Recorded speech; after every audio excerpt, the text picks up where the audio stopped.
Duke Ellington is the most important and prolific composer in all of jazz. Prolific just means he wrote a lot of music. A composer invents musical ideas and then develops them on paper. Just like you develop ideas when you're forced to write a book report or a story. You try to figure out just what you think, and then you write it down on paper. A jazz composer writes for musicians who have the freedom to improvise. That means they make up things, or they might add a little something to your music that's already written. So in addition to completely written out music, a jazz composer has to write music that the jazz musician wants to improvise on. Duke Ellington wrote music that was not only fun for musicians to play, but playing his music actually made them better musicians. And that's no easy feat. And he wrote over 1,000 compositions.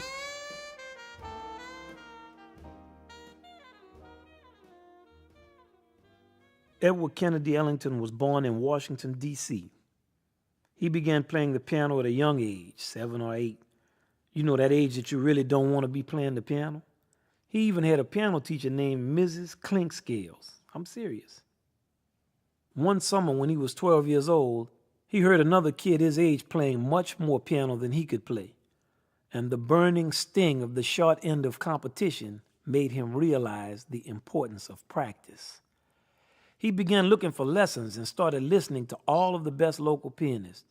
As a matter of fact, Duke listened so hard that the older musicians actually took a liking to him. They gave him pointers and much needed instruction. And that's our first lesson about Duke Ellington. He was a great listener. And this can work for you too. You want to get friends or something? Have your teacher like you raise your grade a couple of letters? Learn how to listen. Don't talk all the time. Be quiet. Listen beneath the surface. One of Ellington's high school friends gave him the name Duke, figuring, and rightly so, that the noble name would give them more clout at parties. Well, because of Duke's regal style, his nickname stuck, and we're still out here calling him Duke today. Duke studied the music of the great New York pianist James P. Johnson. He learned James P.'s composition, Carolina Shout, and the Carolina Shout is just so hard to play. But when James P. came to Washington, all the local lovers of music urged Duke to play for him. Man, play for James P., man, play for James P. Duke played for him, and James P. loved Duke's playing. He gave Duke the honor of taking him all around town to the clubs and the various places that musicians played in D.C. In other words, they hung. James P. told Duke, "Come to New York, man, we need musicians like you." And when Duke became a young man, about 24 years old, he moved to New York. There were many great pianists in the James P. tradition living in New York at that time. Duke learned from all of them. They played a style called stride piano. In this style, the left hand imitates the oompa of a marching band.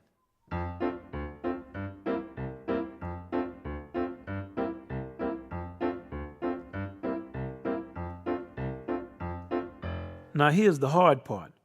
While the left hand is doing all of that, the right hand is playing all kinds of different configurations at the same time. This is Carolina Shout, stride piano.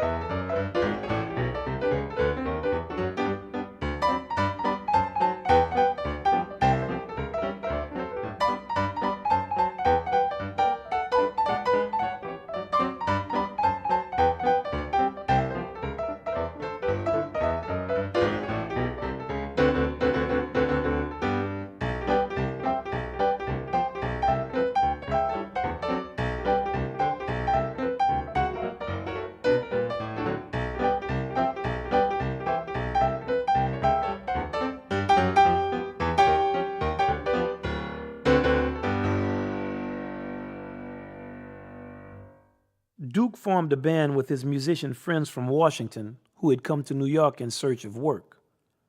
They were called the Washingtonians, and they played polite society music, like this wonderful arrangement of Jealousy.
Then Duke met trumpeter Bubba Miley, and his music changed. Well, Bubba played the way his name sounds, with a lot of blues and church music vocal effects like growls and groans and hollers. He knew how to make the trumpet talk, played in a way that people just loved to hear. He used the toilet plunger to make all these unusual sounds. Sound like this.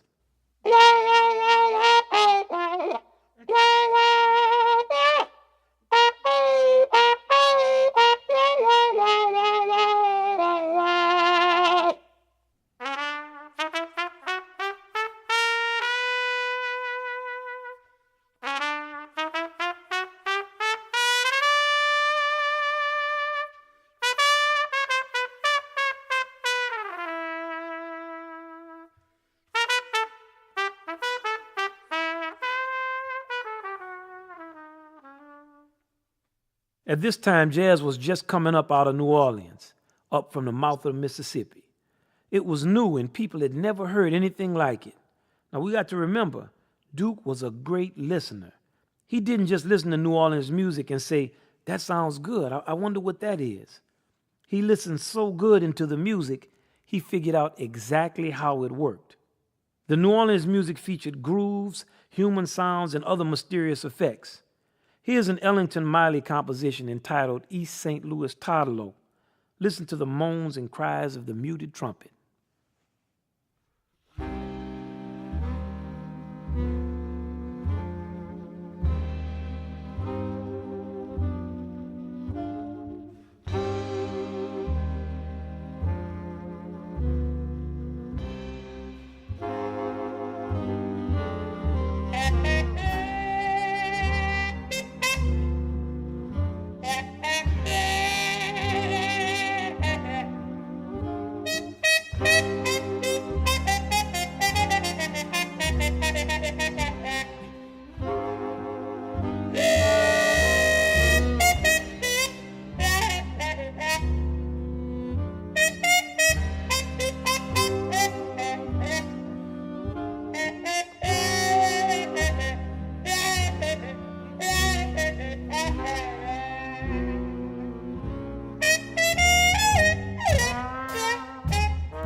Duke began to add members to the band. He loved musicians with individual and unique sounds. He brought in New Orleans musicians. He brought in musicians from Boston. That way he had the North and the South covered. Each new musician brought a new perspective to the band. And with the extra horns, Duke was able to orchestrate the sounds of growling and other blues vocal effects for his musicians. Orchestrate means that you start with one person and then organize it for 3 or 4 people or 40 or 400. Duke was inspired to create something new that suited the strong points of each musician. This is an excerpt from Duke Ellington's Black and Tan Fantasy. Let's hear how he orchestrates vocal effects for trumpet and trombone.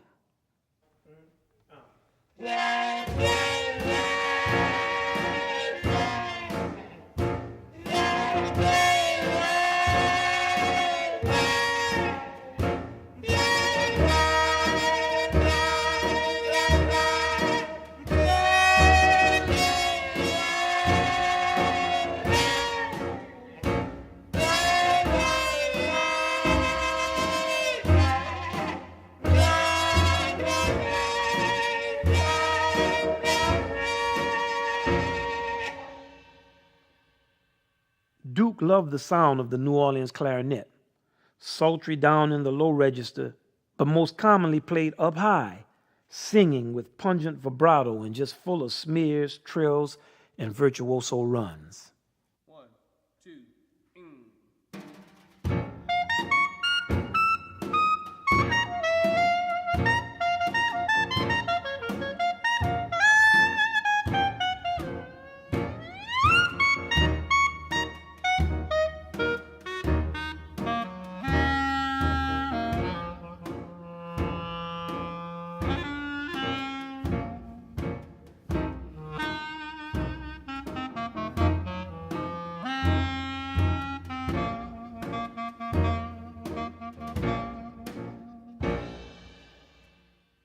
He also used the various percussive beats and grooves of the new jazz music.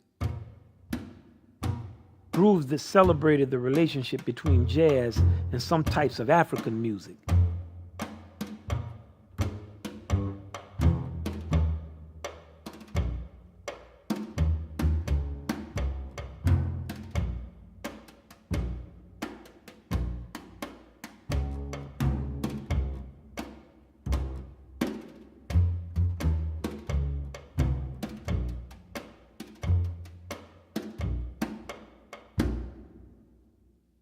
In 1927, the band went into the Cotton Club in Harlem, and this is where they became known as the Duke Ellington Orchestra. At the Cotton Club, the band's personality matured, and the nationwide radio broadcast of their shows made Duke into a national star. This orchestrated New Orleans music was changed so much by Duke Ellington that the music sounded otherworldly and exotic. It was an entirely different and new form of jazz.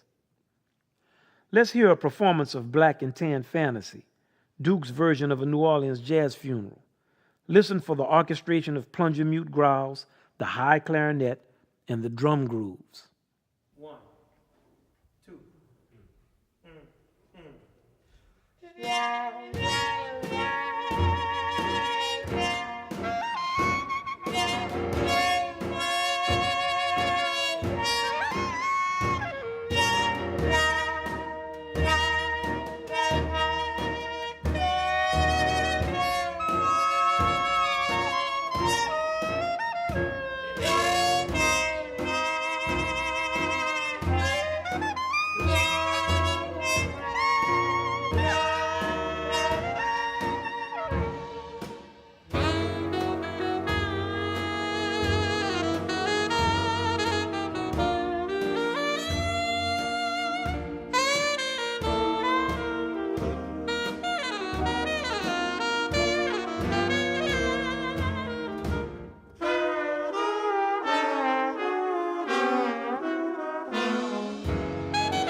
Duke studied briefly with the composer and violinist Will Marion Cook. Mr. Cook gave him some important ideas on composition and harmony. They would take cab rides and discuss musical concepts. The most important thing Duke learned from Will Marion Cook was be yourself, develop your own unique musical style, and have faith in it. Duke's motto became, be a number one yourself and not a number two somebody else. Armed with this information, Duke solved the greatest challenge of composing for jazz musicians.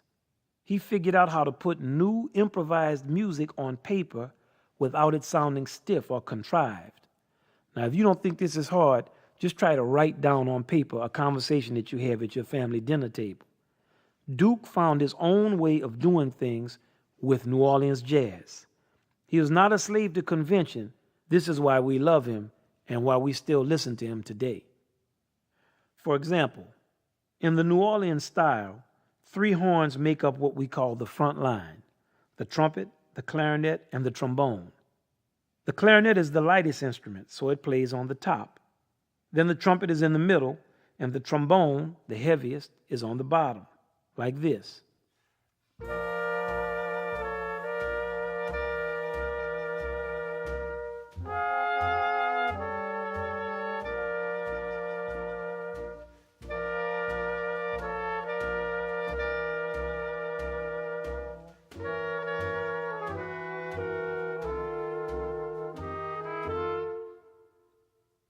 Now, this is what Duke does. He changes the relationship of the 3 instruments. He puts the clarinet on the bottom, the trombone in the middle, and the noble trumpet on the top. Let's check it out.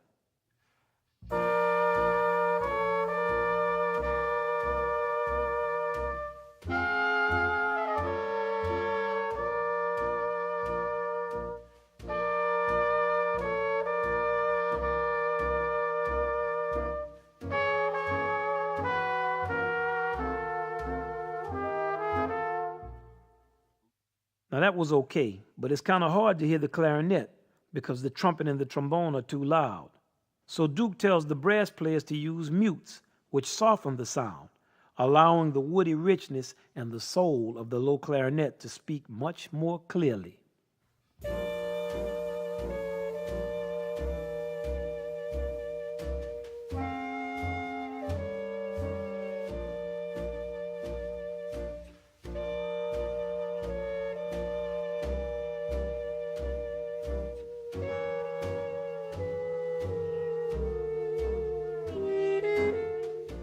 He understood that this combination would create an unusual tonal color, but one that still worked.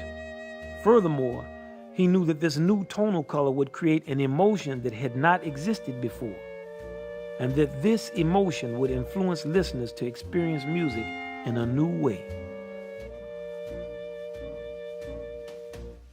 That's what Duke loved to do, bring you into his world. Let's hear the genius of Duke Ellington, Mood Indigo. 1,